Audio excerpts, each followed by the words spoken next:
Good afternoon. I'm Anaridis Rodriguez with the WBZ News Update. A firefighter injured as crews battle a fire in Hyde Park. Boston Fire says flames broke out in a duplex just before 6 this morning. The fire started in the basement and spread to the upper floors. One firefighter was treated and transported to the hospital. The Red Cross is helping 7 people who have been displaced. No word yet on how the fire started.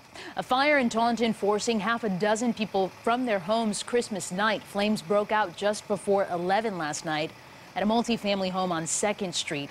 No one was hurt. Officials say the fire started in a vacant apartment and the cause is under investigation. Scary moments on a JetBlue flight when it skid off the runway at Logan Airport. It happened moments after the plane landed around 7 last night. The plane was taxiing to the gate when it slid and ended up in the snow-covered grass. No one was hurt. Buses took passengers from the plane to the terminal. There's just 5 days left to earn a $10 million reward in the infamous Gardner Museum heist. Investigators are looking for information leading to the recovery of 13 paintings stolen from the museum back in 1990.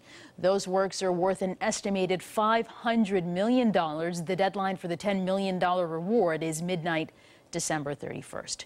Turn our attention to the weather. Meteorologist Dave Epstein tracking some really cold temperatures for the rest of the year. That's right. It is going to be cold.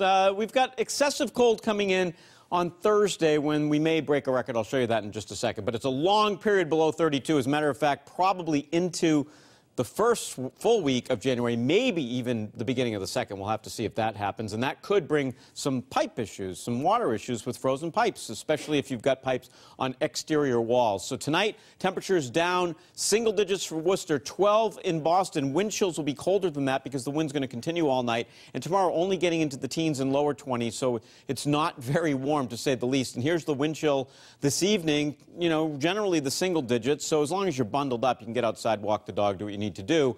Tomorrow morning, wind chills right around the 0 mark, and that's going to continue for much of the day. And then by the time we get to Thursday morning, that's when wind chills are really going to be cold. Look at this, 15 up to 20 below 0 in terms of the wind chills. And you can see the temperatures over the next 5 days really going down. And Thursday, we may break a record. It's called the low maximum. So it would mean that the temperature in Boston only gets to 13, which would be the coldest high temperature for the 28th of December ever recorded. The previous one, 1924 at 18 in Worcester. You may also break the record as well. What happens thereafter? Well, let me step out of the way and get to that 7-day forecast. And you can see we don't really warm up. There may be a little bit of snow on the south coast Saturday, or it may just go out to sea. More on that in the coming days. And then it's cold after that and mainly dry. Anaridis? All right. Thanks, Dave. I'm Anaridis Rodriguez. This has been a WBZ News Update. Have a good day.